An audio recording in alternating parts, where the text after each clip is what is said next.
بسم اللہ الرحمن الرحیم ان الحمد للہ نحمدہ ونصلی علی رسول الکریم اما بعد۔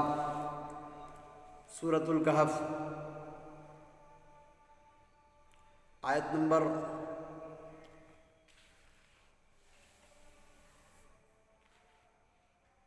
78، آیت نمبر 78۔ موسیٰ اور خضر علیہ السلام کا قصہ چل رہا تھا۔ موسیٰ 3 مرتبہ غلطی کر چکے تھے خضر علیہ السلام سے سوالات کر کے، کیونکہ خضر علیہ السلام جب اپنا علم حاصل کرنے موسیٰ علیہ السلام جب علم حاصل کرنے کے لیے خضر علیہ السلام کی دوستی کرے اور ان کے ساتھ رہنے کا سوال کرے، تو خضر علیہ السلام نے فرمایا کہ آپ میرے ساتھ صبر نہیں کر سکتے، کیونکہ مجھے اللہ تعالیٰ جو علم دیا ہے تکوینی علم، اس کے مطابق میں کام کروں گا، تو آپ اپنی شریعت کے مطابق بولیں گے یہ غلط ہے یہ صحیح ہے، تو آپ میرے ساتھ سفر نہیں کر سکتے، کیونکہ آپ صبر بھی نہیں کر سکتے۔ تو آپ نے فرمایا کہ موسیٰ نے فرمایا کہ میں آپ کے ساتھ صبر کروں گا اور کوئی چیز بیچ میں نہیں بولوں گا، لیکن وعدہ کرنے کے باوجود بھی آپ 3 مرتبہ صبر نہیں کر سکے اور 3 مرتبہ آپ سے سوالات کیے۔ تو خضر علیہ السلام فرماتے ہیں کہ قال هذا فراق بینی و بینک سأنبئک بتأویل ما لم تستطع علیہ صبرا۔ خضر علیہ السلام نے فرمایا کہ اب تو آپ ہم سے وعدہ کر چکے تھے کہ یہ آخری مرتبہ ہے، میں آخری مرتبہ آپ سے وعدہ کر رہا ہوں کہ میں صبر کروں گا، آئندہ سے نہیں پوچھوں گا، لیکن پھر بھی آپ کے ساتھ غلطی ہو گئی اور آپ صبر نہیں کر سکے اور پوچھ لیے۔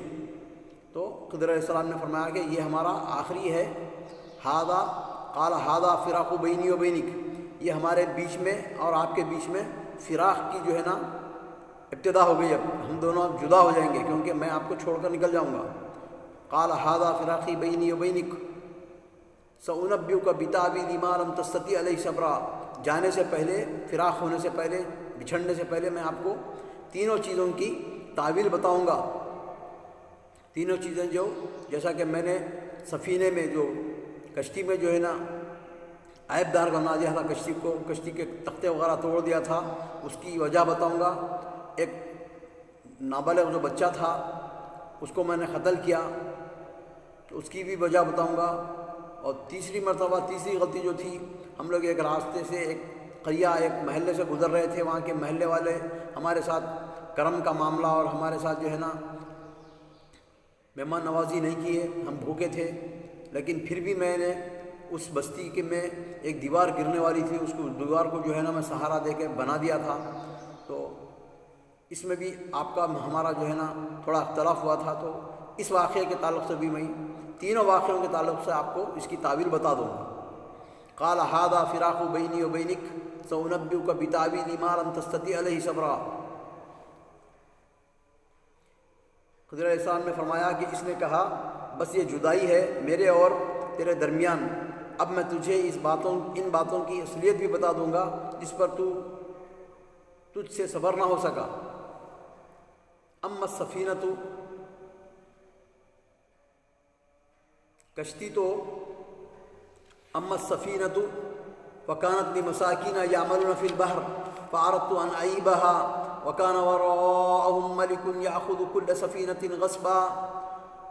کشتی تو مسکینوں اور مساکین لوگوں کی تھی جو دریا میں کام کاج کرتے تھے، میں نے ان میں کچھ توڑ پھوڑ کرنے کا ارادہ کر لیا، کیونکہ ان کے آگے ایک بادشاہ تھا جو ہر ایک صحیح سالم کشتی کو جبراً ضبط کر لیتا تھا، کیونکہ مجھے معلوم تھا کہ اب آئندہ کیا ہونے والا ہے، اس لیے میں نے اس کو کشتی میں عیب بنا دیا، اس لیے کہ وہ بادشاہ لے نہ سکے اور مساکین کا کام چلتا رہے اور ان کو لوگوں کو ادھر سے ادھر لانے کی لے جانے کی اجرت ملتی رہے، تو ان کے حق میں نے بہتر کیا گیا۔ وَأَمَّا الْغُلَامُ فَكَانَ أَبُوَاهُ مُؤْمِنَيْنِ فَخَشِينَا أَن يُرْهِقَهُمَا طُغْيَانًا وَكُفْرًا۔ اور جو 2 غلام تھے، جو 2 لڑکے تھے، اور اس لڑکے کے ماں باپ ایماندار تھے، جس کو میں نے قتل کیا تھا، اس لڑکے کے ماں باپ ایماندار تھے، ہمیں خوف ہوا کہ کہیں یہ انہیں اپنی سرکشی اور کفر سے عاجز و پریشان نہ کر دے، کیونکہ بچہ بڑا سرکش تھا، کفر کرتا تھا اور لوگوں کو جو ہے نا ظلم کرتا تھا، دوسرے اپنے ساتھیوں کو، اپنے جو چھوٹے بچوں کو، اپنے ساتھ جو معصوم بچے رہتے ہیں، جو اس کے دوست احباب، ان کو مارتا تھا، ان کو عیب والا بناتا تھا، ہاتھ پیر توڑ دیتا تھا، ان کو قتل کرتا تھا۔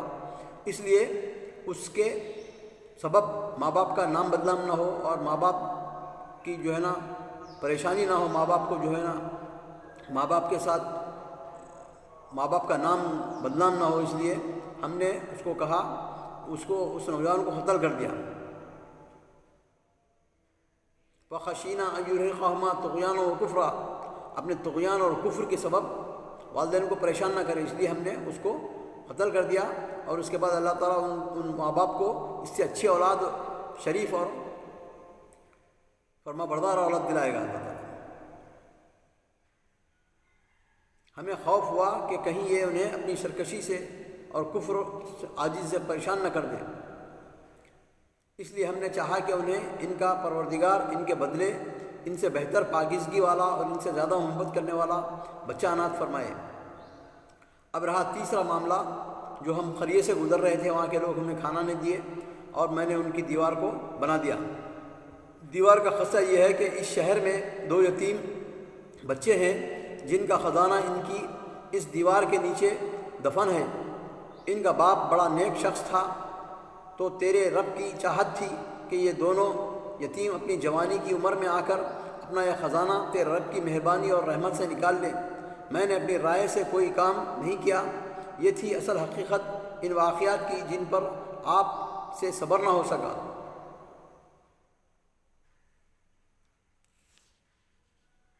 خضر کی نبوت کے قائلین کی یہ دوسری دلیل ہے کہ جس سے وہ نبوت خضر کا اثبات کرتے ہیں، کیونکہ کسی بھی غیر نبی کے پاس اس قسم کی وحی نہیں آتی تھی کہ وہ اتنے اہم کام کسی اشارہ غیبی پر کر دے۔ نہ کسی غیر نبی کا ایسا اشارہ غیبی قابل عمل ہی ہے۔ نبوت خضر کی طرح حیات خضر بھی ایک حلقے میں مختلف فی ہے، اور حیات خضر کے قائلین بہت سے لوگوں کی تلاشیں، ملاقاتیں خضر سے ثابت کرتے ہیں اور پھر ان سے ان کے اب تک زندہ ہونے پر استدلال کرتے ہیں۔ لیکن جس طرح خضر کی زندگی پر کوئی نص شرعی نہیں ہے، اسی طرح سے لوگوں کے مکاشفات یا حالات بیداری میں نوم میں خضر سے ملنے کے دعوے بھی تسلیم نہیں ہیں، کیونکہ بعض لوگ صوفیہ جو ہے، بعض لوگ کہتے ہیں کہ ہماری ملاقات ہوئی خضر علیہ السلام سے، میں نے 3 مرتبہ، میں نے 4 مرتبہ، فلاں کہتا ہے کہ میں نے زندگی میں فلاں مرتبہ میں نے خضر سے ملاقات کی ہے۔ تو ان کے تمام دعوے جو ہے نا جھوٹے ہیں، جس پر کوئی یقین نہیں کیا جا سکتا، کیونکہ ہمارے پاس نص ہی نہیں ہے۔ خضر علیہ السلام ابھی تک زندہ ہے، لیکن خضر علیہ السلام، بعض مفسرین اور بعض فقہا کہتے ہیں کہ خضر علیہ السلام جو ہے نبی تھے، اللہ تعالیٰ ان کو تکوینی علم، نبوت کے علم کے علاوہ تکوینی علم بھی دیا تھا۔ تو جو دعوے جو کرتے ہیں طریقت اور معرفت کے لوگ، صوفیہ اپنے آپ کو کہلانے والے، یہ غلط ہے۔ ان کا جو ہے نا تمام جھوٹ ہے، ان کے الفاظ، ان کے جو ہے نا دعوے۔ تو یہ تھے 3 امور جس کے سبب جو ہے نا موسیٰ اور خضر علیہ السلام میں جدائی ہو گئی۔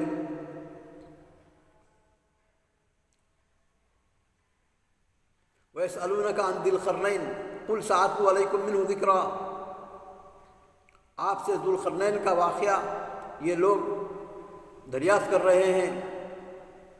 یہ مشرکین کے اس تیسرے سوال کا جواب ہے جو یہودیوں کے کہنے پر انہوں نے نبی صلی اللہ علیہ وسلم سے کیے تھے۔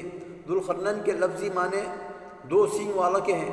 ذو القرنین، قرن کس کے عربی میں سینگ کو کہتے ہیں، اور قرن عربی میں چوٹی کو بھی کہتے ہیں، کہ ذو القرنین کے معنی ہے 2 سینگ والا ہے، اور دوسری اس کے معنی یہ ہے کہ 2 چوٹیاں والے، کیونکہ آپ کو 2 چوٹیاں تھے۔ بعض مفسرین کہتے ہیں کہ آپ کو 2 لٹن تھے، لٹ ادھر ایک سیدھے ہاتھ پہ، بائیں ہاتھ پہ دونوں آپ چوٹیاں ڈالتے تھے، ذو القرنین۔ چنانچہ یہودی بھی جو ہے نا اسی مناسبت سے اپنے آپ کو اپنے 2 چوٹیاں چھوڑتے ہیں۔ تو ذو القرنین کے تعلق سے جو ہے پوچھتے ہیں، یسألونک عن ذی القرنین قل سأتلو علیکم منہ ذکرا، کہہ دو ان سے کہ میں تمہارے پاس تھوڑا سا اس کا ذکر کرتا ہوں۔ اللہ تعالیٰ ذکر کر رہے ہیں ذو القرنین کون تھے۔ ذو القرنین کے لفظی معنی ہیں 2 سینگوں والے کے، یا یہ نام اس لیے پڑا کہ فی الواقع ان کے سر پر 2 سینگ تھے، یا اس لیے کہ اس نے مشرق میں جا کر طلوع شمس کی جگہ پر قرن شمس کو دیکھا، اور پھر مغرب میں جا کر غروب شمس کی جگہ پر قرن شمس کا مشاہدہ کیا۔ بعض کہتے ہیں کہ ان کے سر پر بالوں کی 2 لٹیں تھیں، قرن بالوں کی لٹ کو بھی کہتے ہیں، یعنی 2 لٹوں یا 2 مینڈھیوں 2 زلفوں والا۔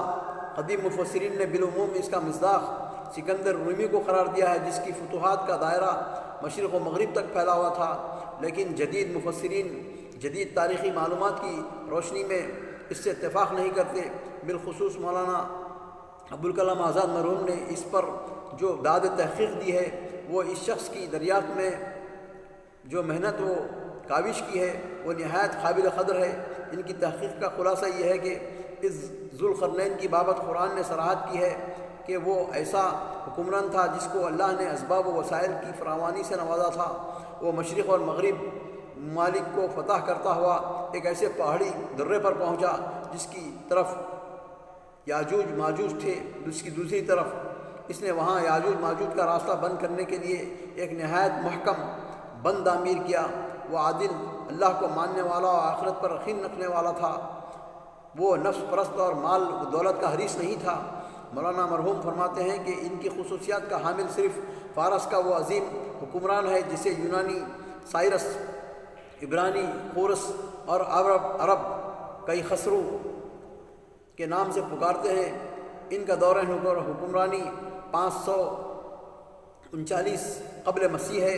نیز فرماتے ہیں کہ 1838 میں سائرس کے ایک مجسمہ کا بھی انکشاف ہوا، جس میں سائرس کے جسم اس طرح دکھایا گیا کہ اس کے دونوں طرف عقاب کی طرح یہ پر نکلے ہوئے ہیں، اور سر پر مینڈھے کی طرح 2 سینگ ہیں۔ تفسیر کے لیے ملاحظہ ہو تفسیر ترجمہ القرآن طبع قدیم۔ تو انشاءاللہ ہم آئندہ یاجوج ماجوج کا ذکر اور ذوالقرنین کا ذکر انشاءاللہ آئندہ آنے والی دوسرے دن ہم تفسیر کریں گے۔ اللہ تعالیٰ سے دعا ہے کہ ہم کو قرآن پڑھنے کی، سمجھنے کی، عمل کرنے کی اور صحیح دعوت و تبلیغ کرنے کی توفیق عطا فرما۔ وآخر دعوانا الحمدللہ رب العالمین۔